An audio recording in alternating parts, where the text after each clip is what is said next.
Now, okay, now we'll get into the content of the State and Revolution. Honestly, I'll say, like, if I could, I wish I could just, like, read the entire, like, book or whatnot to y'all or whatnot, just because, like, I don't know. I feel like any sort of summarization of this work or whatnot does it an injustice or whatnot. But I don't know. I guess I'll try my best here or whatnot to kind of, like, give kind of a summarization of the book or whatnot. But I will note or whatnot that, like, I will be, like, missing a couple things. I should have done that. I guess accelerate recording. Boop. Okay.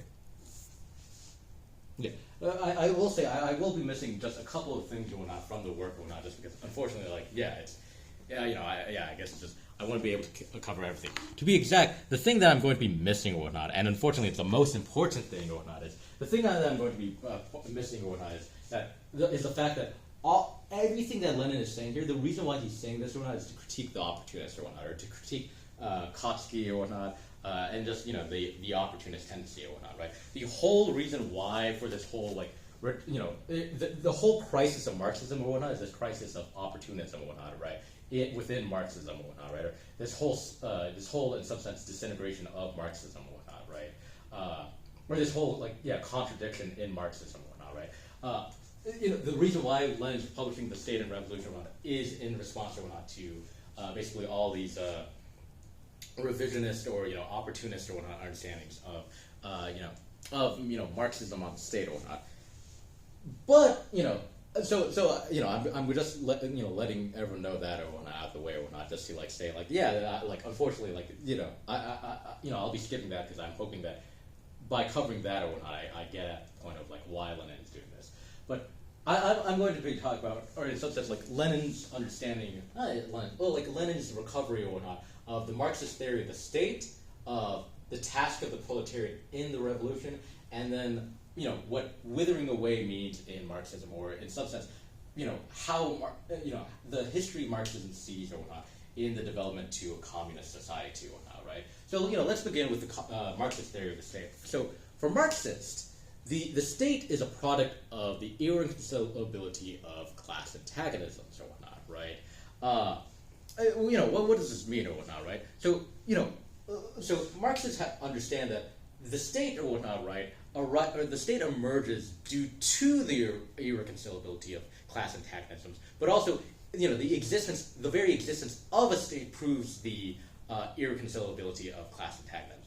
To put it another way or whatnot, the class is always the state is always a tool of class rule or whatnot. The state exists because you cannot manage class, because class antagonisms cannot be, or because class antagonisms are irreconcilable or whatnot. It's to manage or whatnot the antagonisms of classes or whatnot, right? It's not how, I guess, as petty bourgeois distortions or as opportunists will understand it. It's not to create a harmony of classes or whatnot, or the state doesn't stand wholly outside of society as this neutral thing or not. It's no, the state stands above society, and it does stand outside of it, but it stands outside of it, but it emerges from it or whatnot, right?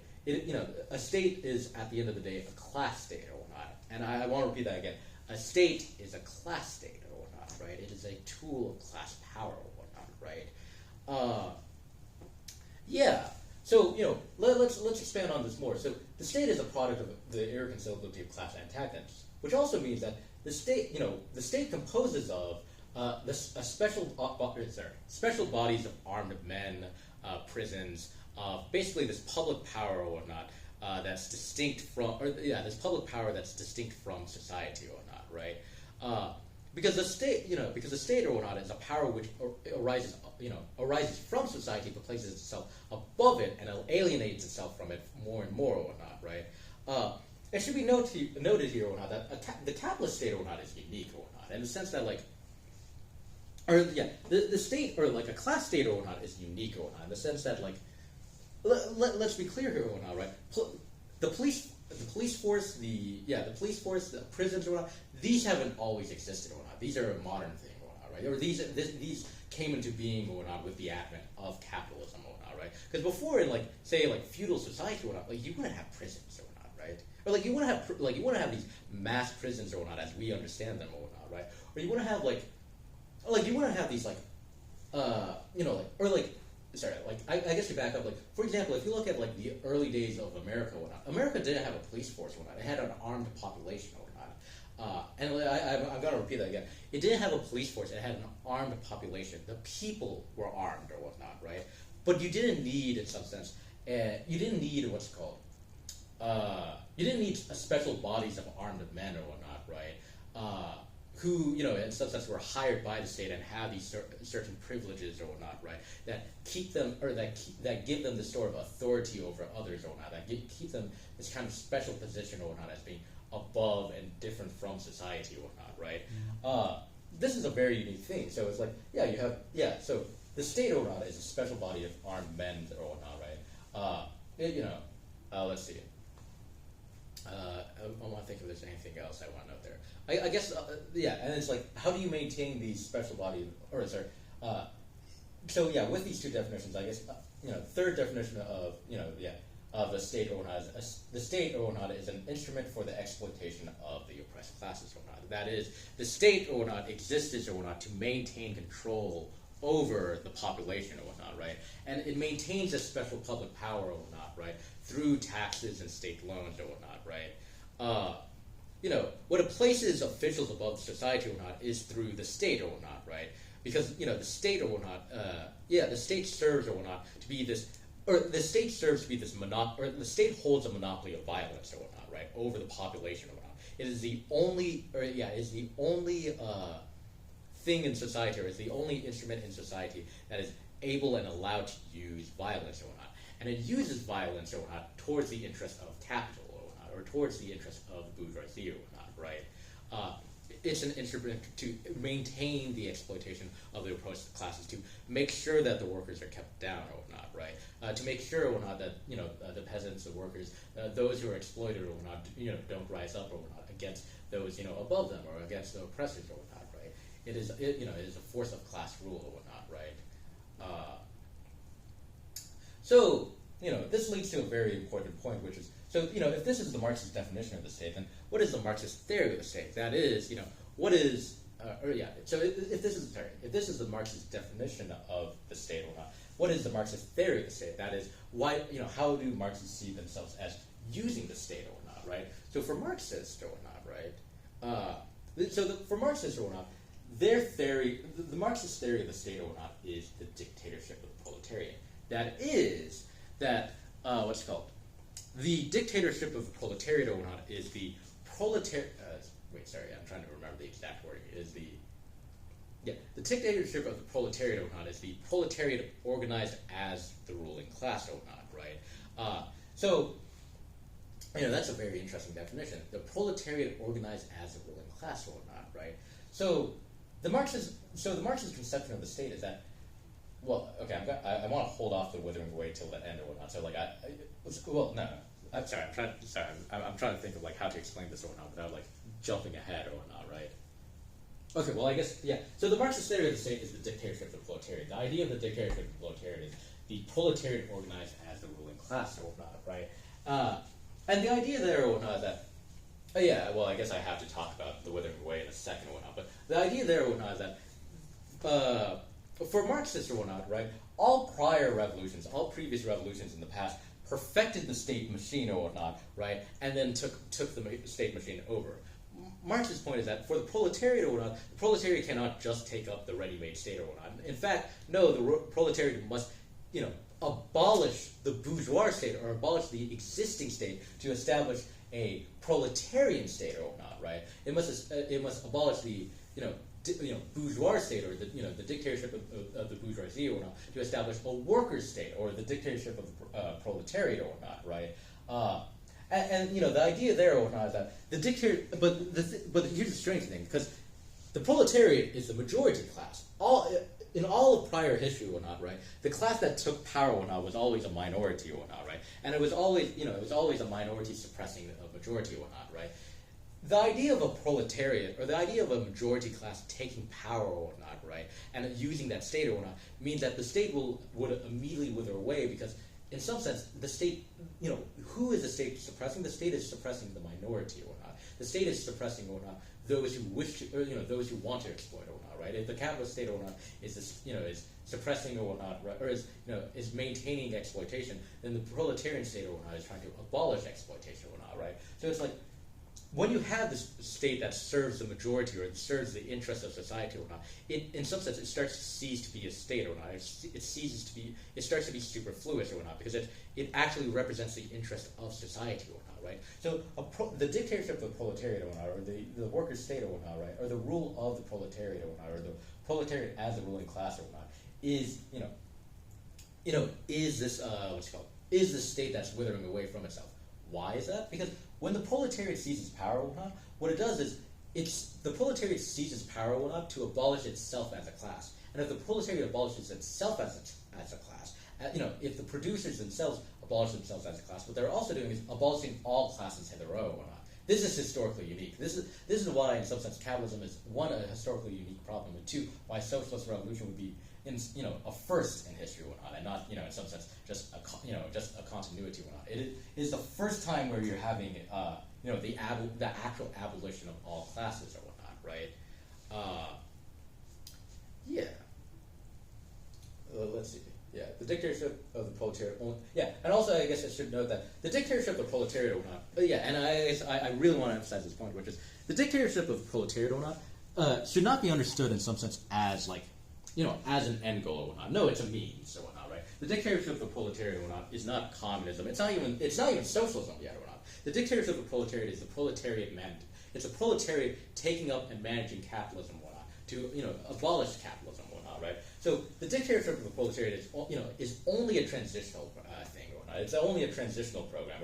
It constitutes as a transition of the abolition of all classes to the class of society. Is the transition from capitalism to socialism, or to socialism, or lower phase communism and higher phase communism, or it's that transition or whatnot, right? It's that first step or whatnot, right? Because the idea is that you can't immediately do away with capitalism or whatnot. Is that actually you need to work through capitalism or whatnot, right? Okay. So we've covered the Marxist theory of the state or whatnot, right? So now let's cover, in some sense, the Marxist theory of the revolution, or the task of the proletariat in the revolution, right? So for Marxists understand the state, or Marxists understand that the state has two primary, the state machine or whatnot, right? Composes of two main institutions or whatnot, right? The military and the standing army or whatnot, right? The military. Sorry, that's my bad. Scratch that out. Sorry, because the military is the standing army, right? My bad. So the bourgeois state apparatus composes of the military and the bureaucracy or whatnot, right? That is, the what's it called? The executive and the legislative branch or whatnot, right? So the bourgeois state or whatnot, right? It has a standing army or whatnot, or it has. It has a standing army or whatnot, right? Your special body of armed men or whatnot, right? And it also has a bureaucracy in which officials or whatnot have privileges and remuneration or whatnot, right, for their official posts or whatnot, right? You have these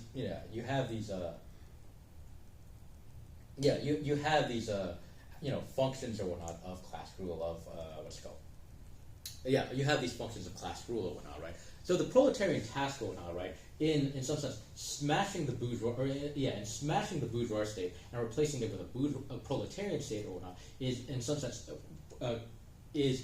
trying to It's trying to institute new institutions in the place of these old institutions. So in regards, and I guess I should also note this or whatnot. This is just a little side note or whatnot, which is, last week we read Lenin's, imperialism or whatnot, or so I guess I should note here, which is like, for Lenin or whatnot, right? For Marx or whatnot, right?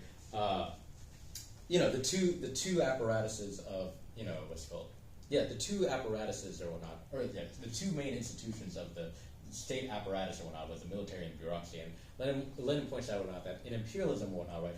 With you have the standing army or whatnot rise to like an imperialist military or whatnot, right? Or like this military or whatnot that's trying to like preserve itself or whatnot against other powers or whatnot, right? This in some sense you have the height of this you have the height of the military or whatnot. You have the pinnacle of the zenith of the proletariat or whatnot. Same thing with the bureaucracy or whatnot, right? You have this laissez-faire capitalism where it's like, oh, you have this kind of like representation or whatnot, or like you have this like representation with bourgeois officials in office to now you have monopoly capitalism where it's like, oh, now there's a much more direct influence of capital or whatnot in what's called politics or whatnot, right? Or in the governing of society or whatnot, right?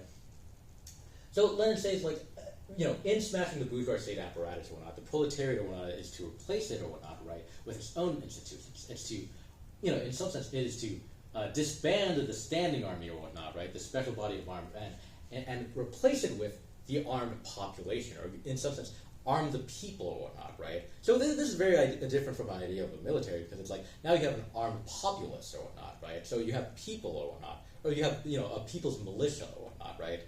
People understand how a people's militia is very different from an army or whatnot, right? Because it's like, it's just, it's your regular average Joe. It's it's a person or whatnot, right? With these weapons or whatnot. It's not the state or whatnot, right? It's not someone who's standing above society. It's someone in society or whatnot, right? Likewise or whatnot, right? In regards to the, in regards to the officialdom of like bureaucracy or whatnot, the rule of officials or whatnot, right? They ought to be replaced or whatnot, right, with a form in which officials aren't just given these privileges or like these or these moneyed salaries or whatnot, right? Or these representative salaries or whatnot, right, for their positions or whatnot. Rather, no, they're to be all officials are to be elected and subject to recall or whatnot, right? So it's like, no, officials are to be, like, in some sense, much more direct representatives of the population or whatnot, rather than in some sense just these like capitalist expressions or whatnot of the population. It's like, no, they're actually to be more direct expressions of the population, and they're not supposed to have, and their privileges and remuneration is to be revoked or whatnot, and replaced with a salary of workmen's wages or whatnot. They're to be paid or whatnot at the same rate as any worker would be or whatnot, right? Instead of a salary, they get wages or whatnot, right? And they're always subject to recall, and and they're to be elected or whatnot. It's a much more democratic form of representation or whatnot, right? It's a very democratic form of representation or whatnot, right? A much more direct form of representation or whatnot, right? And this is very interesting to me, which is Lenin points out or whatnot that in capitalism or whatnot, right? The